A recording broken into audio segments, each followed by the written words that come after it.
The city's homicide and shooting rate have risen dramatically since the onset of the COVID pandemic, culminating in a deadly 4th of July weekend where more than 100 were shot and 18 were killed. Mayor Lori Lightfoot and Police Superintendent David Brown have consistently pointed their fingers in one direction lately: Cook County's criminal courts. So I'm calling upon our county partners, and particularly those in the criminal courts. Open up the courts. People need to get their day in court. Justice delayed is justice denied. And you're hurting not only those who are charged, but also those in the community, the victims, the survivors, and the witnesses who need to have a measure of justice. When you ask the question whether or not our work is effective, Chicago police officers are doing their job by arresting people and charging them with murder. That's doing our part. And what's happening in the courts is creating this unsafe environment for all of us. There is no conclusive evidence that defendants out on pretrial release, which is what Superintendent Brown was referring to there, are driving the high violence rate. And joining us to respond to these claims is Cook County Chief Judge Timothy Evans. Judge Evans, welcome back to Chicago Tonight. Thank you very much. It's a pleasure to be here. Thank you for the invitation. Judge Evans, you've heard the torrent of finger pointing in the direction of the Cook County courts, which you lead, most specifically the accusations from Superintendent Brown that too many folks out on pretrial release are committing violent crimes. Your response to these allegations from the mayor and the police superintendent?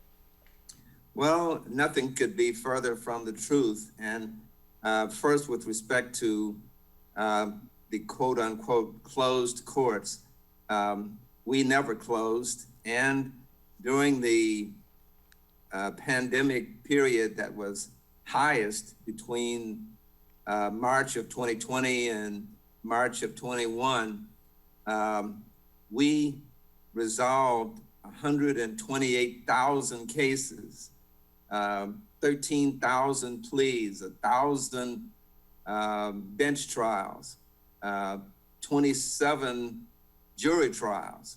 So we never closed. We took into consideration and balanced safety. The Supreme Court, of course, asked us to deal with emergencies for a period of that time, but we never closed. And then secondly, with respect to the accusation that people who are released on electronic monitoring are somehow responsible for the violence in the communities.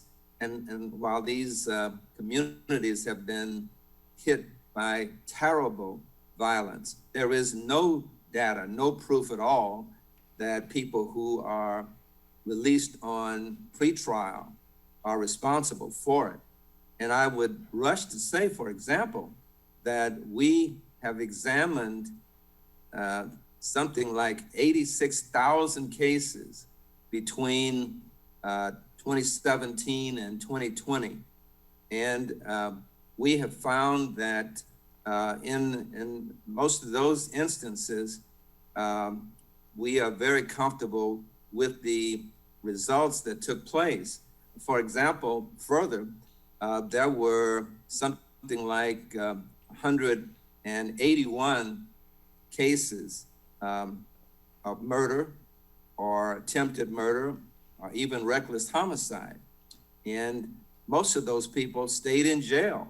1,150 of them stayed in jail. And to that effect, as we cited, there are studies done by Loyola University and others that show that there isn't a spike in crime from folks out on pretrial detention, either from before COVID or after COVID. So do you believe Lightfoot and Brown are scapegoating the court system? Well, I wouldn't call it scapegoating as much as I would say they don't seem to be well informed. In that study that you mentioned, in our study, 94% of the people released pre-trial were not arrested for any new crime.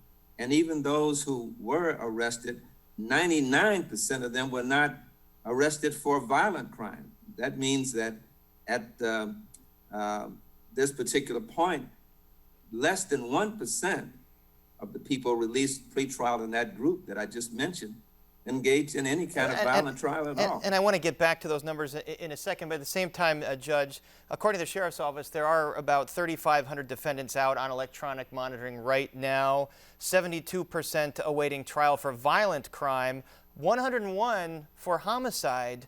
So why are there so many defendants charged with violent crime and homicide actually out in the community?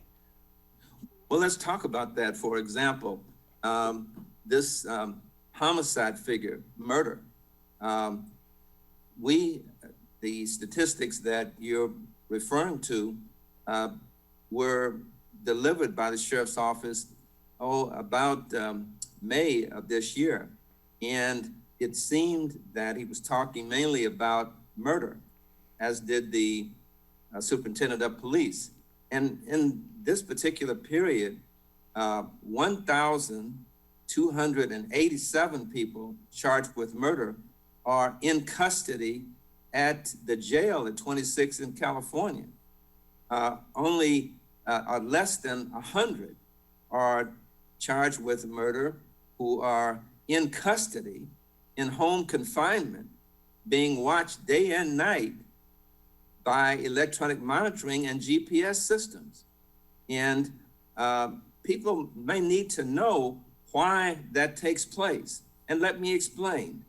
The law says that anybody who is arrested is entitled to bail unless the proof is evident and the presumption is great that they did not commit the crime.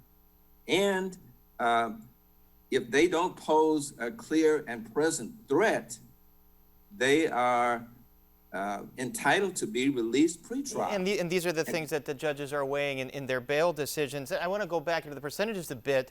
According to numbers from your office, from 2017 to 2020, 3% of felony defendants released pre-trial, and 5% of misdemeanor defendants went on to be charged with another violent crime during their release. Now, these are small percentages, as you mentioned, but in terms of numbers, we added it up, and we're talking about 2,600 individuals out on bond who allegedly committed another violent crime, 2,600 victims. Is that a concerning number? Well, I would put it this way. Anytime anybody is responsible for hurting anyone else, yes, I'm concerned about that. But let's just take those figures. 3%, 5%, that means that 95% who were released didn't do that. So what kind of system would you have that would keep 95% of the people in jail pre-trial when they are presumed innocent, when 3 or 5% of the people are violating the law? And when they violate the law while their case is pending and they are arrested for doing so, they are not released again. They are put in jail and they are held in custody until their trial takes place. So that's the humane response. And that's the way it should be. It should not be that because less than 5% of the people commit crimes, that means you should lock up 95% of the people who don't. Chief Judge Evans, we just have a few seconds left, but as you know, as you alluded to, in October, the state Supreme Court is going to lift its suspension on the right to a speedy trial. So starting in October, defendants will have to have a trial between 120 and 160 days. As we read right now, there are 33,000 open cases. Will the courts be able to handle getting fully back? Yes, I think so. And I'm glad you asked that question because as of the 16th of this month, I expect to enter a general order which will change the way things are.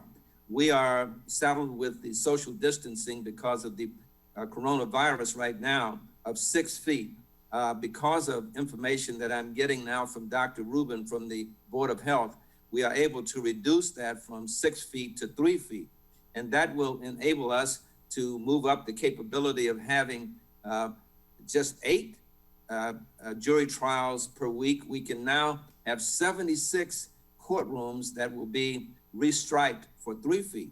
And that we will have 10 additional courtrooms that would be available for bench trials. So 86 courtrooms for bench trials and 76 for jury trials. And right now we're dealing with a quote unquote backlog of about 159 cases where there's been a written demand. And we're working on those right now. And we expect those to be knocked out between now and the October 1st date that you mentioned. So we will do everything we can possibly do to be ready.